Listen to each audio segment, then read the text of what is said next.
Yan mga buddy, pruning muna tayo sa ating mga kalamansi at yung tanim nating rambutan. Pruning din natin gamit yung nabili nating online pruning saw. So ayan. Yan, telescopic yung ano natin, pruning saw. Bali yung puputulin natin itong malaking sanga dito sa gitna.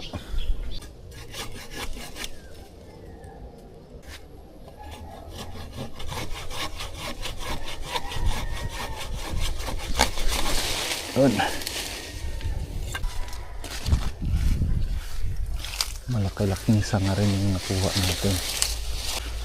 Para hindi siya gaanong tumangkad at maglabas ng mga sanga dito sa ilalim. So yan, abangan natin. Maglalabas yan ng mga sanga doon. Isa lang yung sanga ngayon doon, tutubuan yan ng mas marami-rami para mas bumilog yung ano natin, rambutan. Tapos susunod naman natin yung mga kalamansi natin, ipro-pruning din natin. Ito naman yung gagamitin natin, yung pruning shear natin. Tapon muna natin to, saka na natin to chachap-chapin para pag natuyo sisindihan natin to. Ito i-pruning din natin to mga buddy. Masyado nang tatangkad.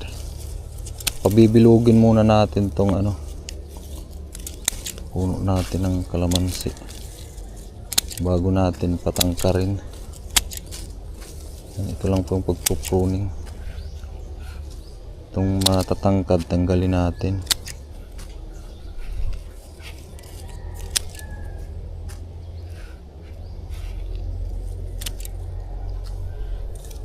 Papalitan yan ng mga bagong sanga para mapabilog natin yung kalamansi. Unlike dito, napabayaan natin, hindi pa tayo noon marunong mag-pruning.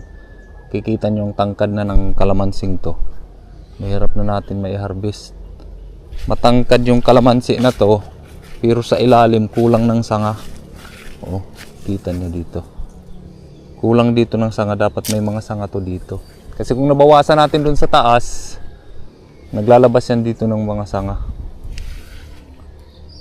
Kung tawagin natin dito sa waray-waray yung kinakapon, naririnig ko yan sa mga magulang ko, yung word na kinakapon. Kapon na kuno itat mangga para di kuno humataas. Kapon gitutuktuan, pinuputulan ng mga unnecessary na mga sanga. Kagaya din ito, matangkad na. Pag makuha natin yung mga bunga, putulan natin dyan sa taas. Ito yung naging resulta ng ating pagpro-pruning dati. Pangalawang pruning na to. Naglabas, pinutulan natin dito, tapos naglabas ng mas maraming sanga. 4 na sanga yun, yung ipinalit. Yan yung purpose natin ng ating pagpro-pruning. Ito dito, medyo okay na yung punong to dito sa ilalim. Bawasan lang natin dito sa taas. Masyado nang tumatangkad. Kailangan na medyo bilog-bilog yung ano natin, yung puno.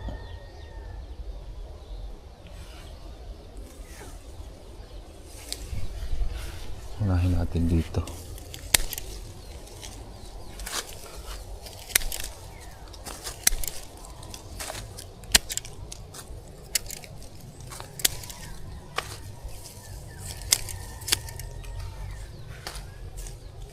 Mas maganda mag-pruning ngayon mga buddy kasi walang bunga.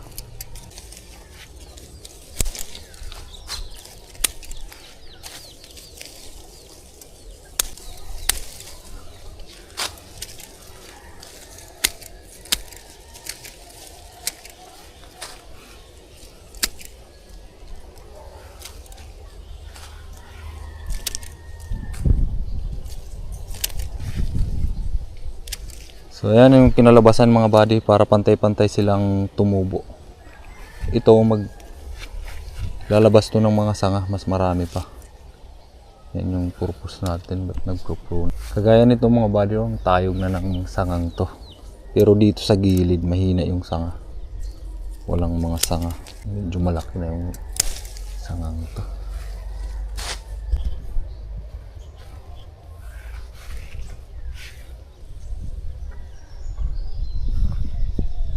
Yung ibang sanga meron pang bunga, sayang naman kung i-pruning na natin.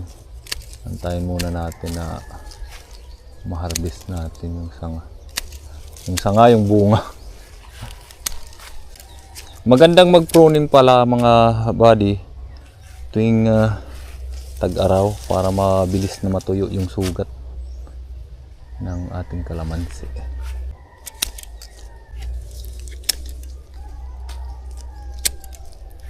Bali ito puputulin pa natin to kung ma-harvest na natin yung mga bunga dito. Ito mga buddy, last month na pruning na natin to. Ayan. Yan yung naging resulta. Pinutol natin dito ng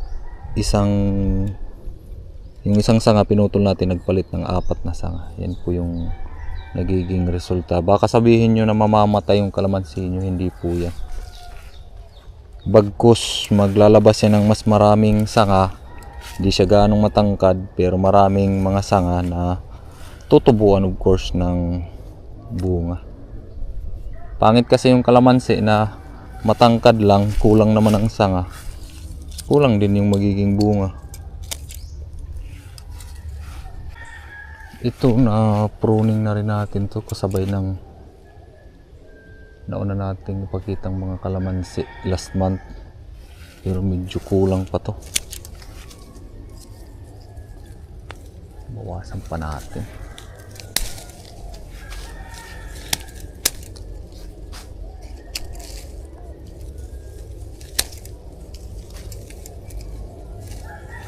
May bunga. Tanggalin natin yung walang mga bunga.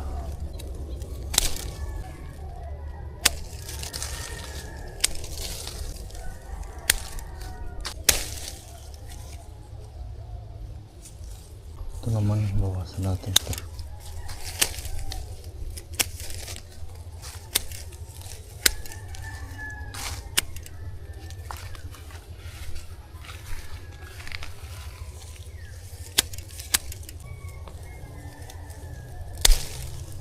Itong kalamansi naman medyo bilog. Pero yung gagawin natin, i-prune pa rin natin. Pero ito na lang yung mga dito sa tuktok, i-trim na lang natin para magkasabay-sabay yung tubo nila.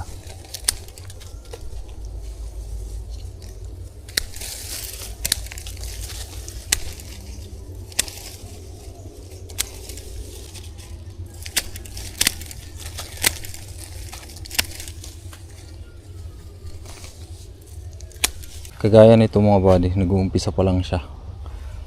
Medyo nabansot yung kalamansi na to. Habang maaga pa, kagaya nito, tawagin nila kalamunding ba to? Yung sanga na na may tinik, tinatanggal po yan kasi hindi yan namumunga na sanga. Yan. Pasin pa natin dito para mas bumilog pa yung kalamansing to.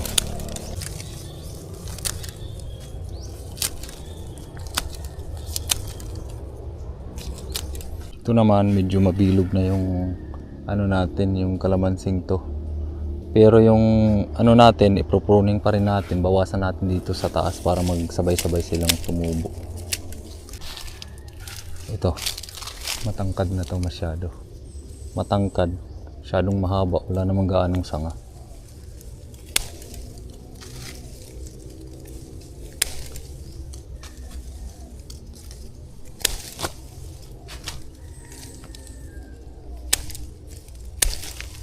Huwag po kayong manhinayang na putulin yung sanga na yan kasi papalitan niya ng mas marami-rami.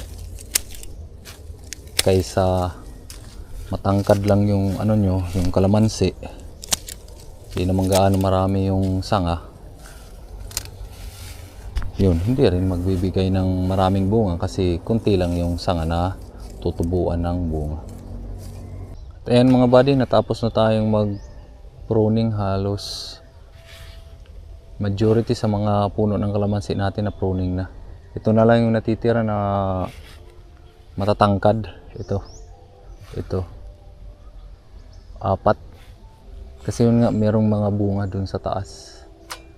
After nating mag-harvest, ipro-pruning natin to, bawasan natin. Huwag tayong manhinayang na matangkad na yung kalamansi natin, pero yung isang disadvantage, mahirap yung mag-harvest tapos kunti lang yung sanga dito sa ilalim. Pabilugin muna natin yung kalamansi natin at din hayaan na nating tumaas kung makuha na natin yung gusto nating shape. Tingnan nyo itong kalamansing to, mataas lang pero dito walang gaanong sanga. Dapat sana bilog yan. Yung ibig sabihin natin ng bilog, kagaya nito. Yan. Maraming sanga dito sa ilalim. Bawasan naman dun sa taas. Yun yung gusto nating shape. Ito rin, medyo okay naman yung mga sanga niya. Bawasan lang natin dun sa taas. Masyado nang mataas. I-pruning pa rin natin para maglabas yan ng mas marami pang mga sanga na tutubuan ng mga bunga. Yan po yung advantage ng maraming sanga, daming bunga.